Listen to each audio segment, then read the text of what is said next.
sinasabi mong totoo na dapat kong malaman? Wala yun. Kalimutan mo na. Basta pag may kailangan ka, nandito lang ako. Where have you been? Nasa CR ako. Are you sure? Basta pumunta ka na. May sasabihin si nanay. No. Hindi pwede. Minsan ko na nga lang makasama pamilya ko eh. Hindi kita pinapayagan kasi nakapagpa-reserve na ako ng table sa isang restaurant. Huwag mo namang pa-feel sa akin na hindi ako importante. Napakawalang hiya talaga. Pero at least hindi niya nagawang ikikout ka sa opisina. Babantay mo pa rin si Helen. But for Helen's safety, kailangan natin maglaylo. Importante ba talaga sa'yo yung pumunta sa pamilya mo tonight? Oo naman. Puntahan na natin sila. Ihatid na lang kita.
Thank you for understanding. No problem. Enjoy kayo.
Nay, akala ko ba tayo-tayo lang muna?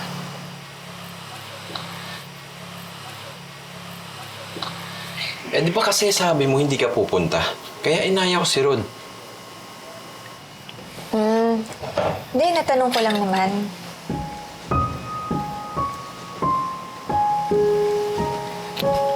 Nay, anong meron? Bakit nagpapapansit ka? Di ba sa makalawa pa yung death anniversary ni tatay? Eh, hindi naman ito para sa death anniversary ng tatay niyo.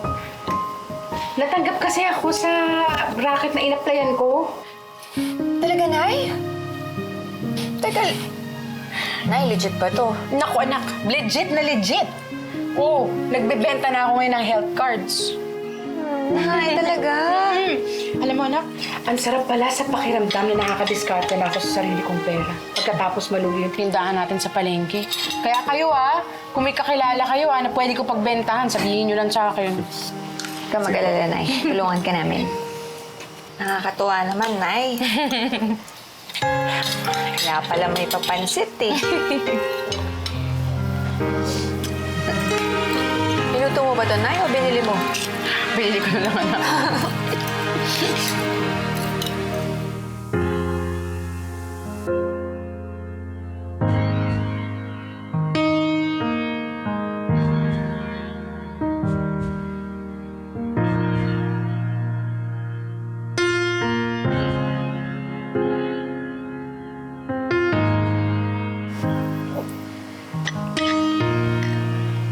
I'm sorry.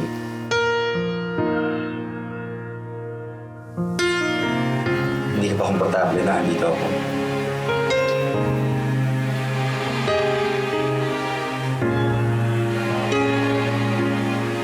Okay lang.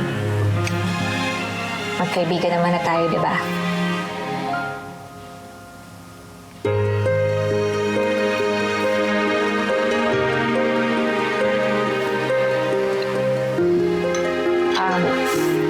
Kuya, bukas pala, punta ako sa talyer. Papatingin ko yung gulong ko. Anong oras ka nandun? Wala na yung talyer. Binigay na sa amin yung huling sahod namin para sa buwan na to.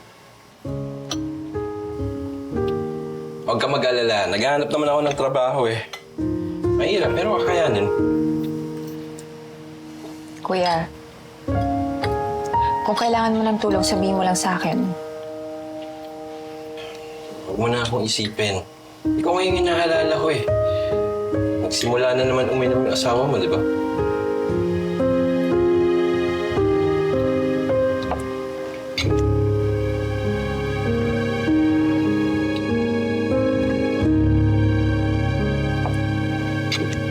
Kuya, huwag na natin pag-usapan yan ngayon.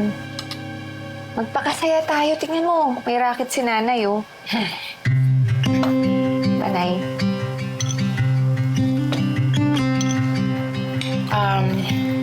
Basta anak, kung ano man ang problema mo, kung ano man ang mangyari, kahit ano, tumawag ka lang sa amin agad, ha? Nandito kaming pamilya mo para sa'yo.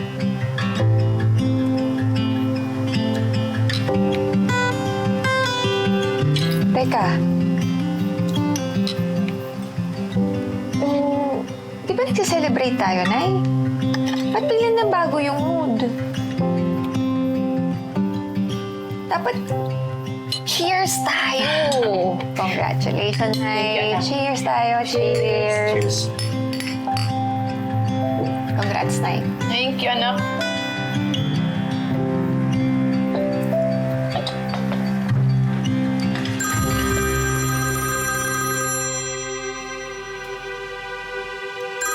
Ay, excuse me lang, ha?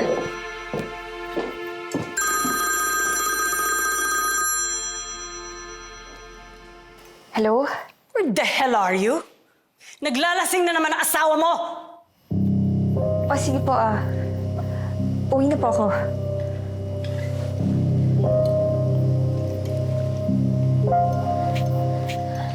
Nay, Kuya Rod, kailangan ko na umalis eh. Oh, bakit anak? Ano nangyari?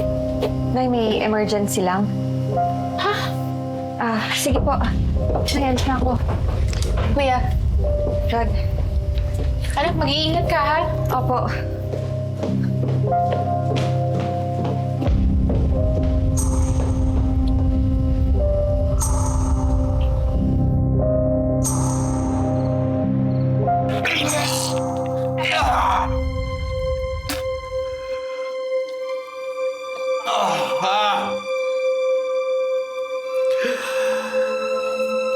Kasalanan mo to, Margo. Kasalanan mo to, Margo. Napasobra ka na naman sa inom. Halika na. Huwag mo ako pagsabihan! Pati ba naman ikaw? Pareho ko yung hindi kayo marunong sumunod sa akin. Pareho kayo. Pareho kayo ni Helen. Sa ugali, sa mukha. Akala ko nung pinakasalan ko sa Helen, makakabawi na ako sa'yo sa mga nagawa ko. Hindi mo pa rin ako napapatawad, kaya pinaparusahan mo pa rin ako. Ibis ka na. Patawarin mo na ako. Mahal na mahal kita. Mahal ko rin si Helen. Ang hindi ko na maintindihan sa inyong dalawa. Bakit hilig ninyo suwayin ang gusto ko? Sinusuway niyo ko palagi.